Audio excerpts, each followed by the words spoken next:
Well, hello, everybody. It's me, Stephen Billings, and I'm here to do a little bit of a review here for a couple Imprint titles that have come out this past October. Um, just a little behind on it, but not too bad. So in October, they had, of course, had a slate of releases, and I got a couple here to talk about for them from that slate. But yeah, let's get this going. Um, First, we got a box set. And this was one I was really excited about. They've been doing a lot of these box set director centric box sets. And this one I was really excited about because this is from like kind of an all-time great director. Of course, he's very controversial, but there's no denying his talent and his storytelling, ability, and just a great visionary. And that's Roman Polanski. So we got directed by Roman Polanski. You got technically 4 films in this set. One of them not directed by him, but about him, a documentary. But this has 3 of his feature films in it: Bitter Moon, Death and the Maiden, and The Ninth Gate. And then in here, there's a documentary called Wanted and Desired, Roman Polanski. So, yeah, let's get into this. So, of course, this is like their normal kind of sets, that top loaded set here. Very, very beautiful set. Of course, always great quality, great hard cases. And then, of course, we could pull these babies out. And here we are, Bitter Moon. We'll get into these movies just a little bit each. Bitter Moon there. And then we got Death and the Maiden. And then we got The Ninth Gate. And then it comes with a really nice, Wanted and Desired, Roman Polanski. They all come in their own cases. And then we get a nice booklet, shiny, glossy booklet here with some reading material. Good stuff. So, I've seen a handful of, before this set, a handful of Roman Polanski films, things like Rosemary's Baby, Knife in the Water, English Patient, a lot of his great hits I've seen. But these are a crop of films from his 90s work, which, of course, if you don't know anything about Roman Polanski, controversy of, things he'd done, won't get into that, but he fled the country. So he's been making films essentially in Europe for many years now. And people still work with him. Tons of famous actors still work with Roman Polanski. And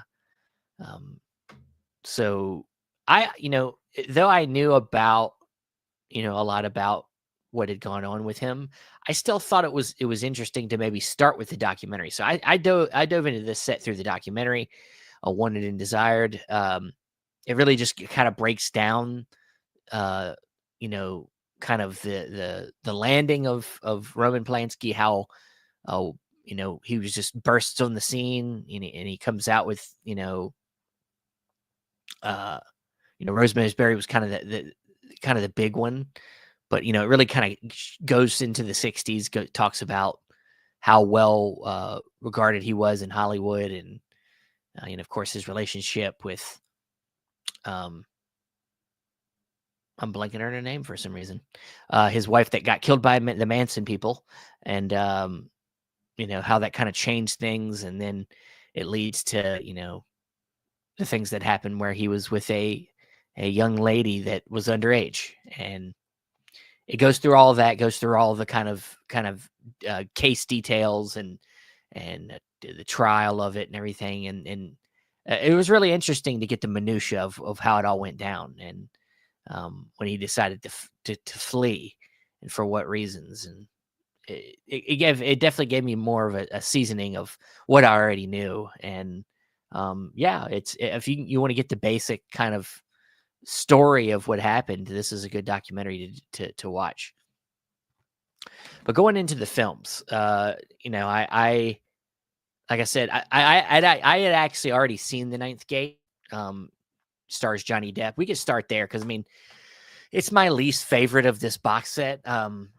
It's an okay film. It's obviously well made. You know, he's a good Roman Polanski doesn't make a bad looking movie. They look good. And Johnny Depp's a good actor. You know, this is him playing a more normal person, but the job is the job of a person that kind of investigates art, kind of is a liaison of sorts in the art world, an investigator. You know, he's kind of a man of all traits when it comes to high art, and he gets asked to search out this book that apparently is has the ability to summon the devil, and so it kind of has some you know, supernatural intrigue and things like that, but it's played very very grounded, and it's okay. It's just okay. It's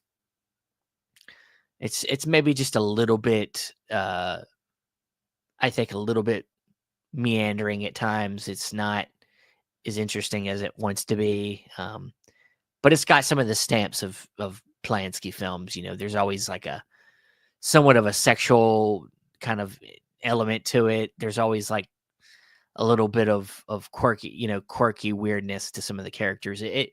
It's okay. It's just not my favorite of any of his films that I've seen. It's one of my lesser films of his. But getting into the good stuff here, Bitter Moon, which is kind of advertised off the front of the box set. This is the big discovery of this set for me.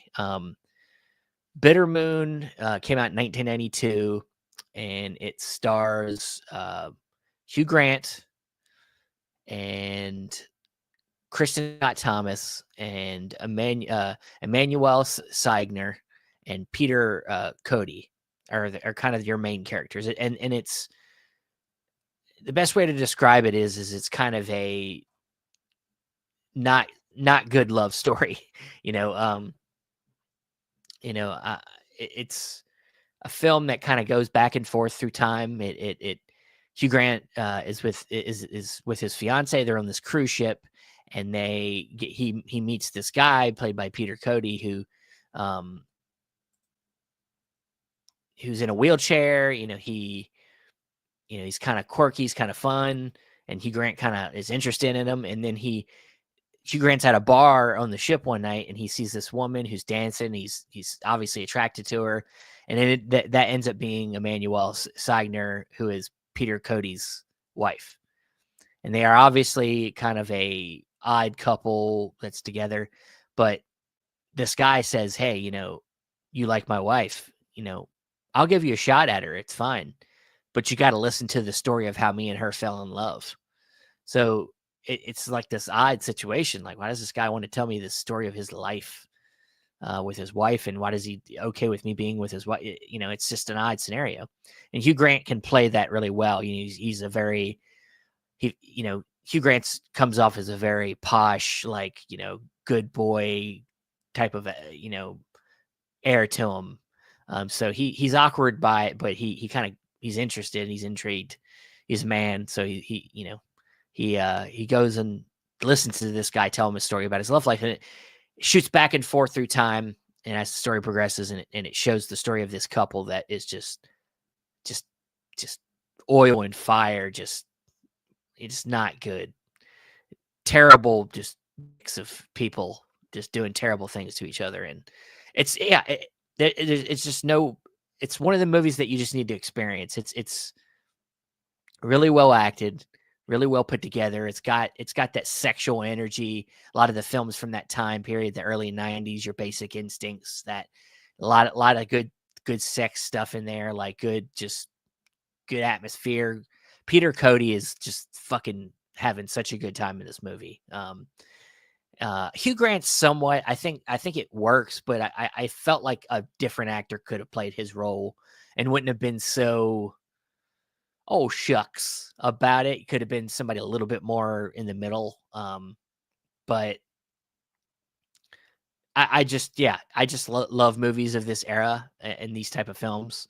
And this one's one of the best ones, I think. I think this is a Polanski film I never really heard anybody talk about, and I think people should be talking about it. So, Bitter Moon, definite recommend. And then the middle release in here is a film called Death in the Maiden. It came out. This is the next film I think he did. That came out in '94. It stars Sigourney Weaver and Ben Kingsley, and Sigourney Weaver plays this activist, this political activist, and I believe they're in another country. I think they're in like Africa or South. I can't remember which country it was, but they're in another country. But she's like a political activist, and during her time as an activist, she got captured and tortured by somebody. She never saw their faces, but there's one particular person she just remembers his voice. And her husband in the story is like a lawyer and is running for like a local office. And this guy brings him home one day, and she thinks that this guy that brought her husband home is the guy that tortured her. Like she recognizes his voice, so she takes it upon himself to basically kidnap him. And it becomes this kind of like play-like movie where it's all set in this one house, and she's trying to get him to admit that he tortured her years ago. And these are two top tier actors going at each other: Sigourney Weaver, Ben Kingsley. And yeah, if you like movies like that, they're like set in one location. It's a play. It's basically a play. A lot of dialogue, a lot of just acting ability. Then this is the movie. This is the movie for you. I thought it was okay. Like, I mean, I liked it a lot. I mean, I like it a lot more than Ninth Gate, but the performances, if you're in the mood for the performance type of movie, this is it. I don't think that this. I think there could have been a little bit more that happened in the story, but that would have made it a little bit more interesting. But I don't want to get into too much details. But it's definitely an actorly movie. Definitely solid and worth watching. So them are the films, and of course, as always, Imprint tries to include a lot of good contextual stuff. Not only the booklets, but of course, with special features. We got on Bitter Moon, we got a new audio commentary with filmmaker Anthony Nelson and film critic Emma Westwood. And then they got a new interview with Manuel Seigner from 2024. So new interview, new audio commentary. And then here on Death in the Maiden, we also got new audio commentary from Josh Nelson and new interviews with a professor, a writer in here. And then with the Ninth Gate, we got a lot of features on this. A lot of this was probably pre-existing because this has already had some releases, but pretty good amount of stuff on here. You got some new interviews with actress Emmanuel Seigner on this one, because she's also in this film. I believe she's married to Roman Polanski, so that's they have kids at least together. I don't know if they're still married. Yeah, good amount of stuff on here. And then the Wanted and Desired also has, I believe, it does have features. I don't think there's anything new. It's just pre-existing stuff, interviews with actors and stuff on Polanski, the people that are for or against him, still talk to him and stuff like that. So, but that's the Roman Polanski box set, a really, really cool box set from Imprint. I love director stuff. I love the Cindy Lumet one. I love that stuff when they focus on a specific director or actor. So, all right. And lastly, what we got here is one of their 4Ks. They started delving into 4Ks, and this is a pretty good one. This one's the debut 4K of this film in America, and that's Suspiria from 2018. Not the Dario Argento, but the one that came out, 5 years, 6 years ago. The one with directed by Luca Guadagnino. And so, this stars Chloe Grace Moretz, Tilda Swinton, Dakota Johnson. And of course, this has a lot of some of the same elements of the original. There's a dance studio. There's um, supernatural witch coven thing going on, but this does take Suspiria as more of an inspiration and not a literal kind of remake translation. So there are a lot of differences, but um, I'll be honest, like I'm not like a super fan of the original Suspiria. I know that it's a really well made, beautiful looking, kind of surrealist film. Um, but it's not it's not something I go back to a lot. But this film's a lot more, I think, easier to follow. It's got a little bit more of a narrative to it, um, and it's very beautiful. It's a gorgeous movie to watch. Let me make sure. Let me see who the cinematographer is on this because I'm blanking because I feel like I should know. But let's see. Cinematographer is I don't know who this is. It's a name I'm not even going to try to pronounce. Sayam Montaha guy. Yeah, but it's you'll look it up. I'm not going to try to say that name because I'm already just butchered it basically right now. But beautiful film. I mean, Luca Guadagnino. I don't like everything he's done that I've seen, but he knows how to place the cameraman, and he knows how to,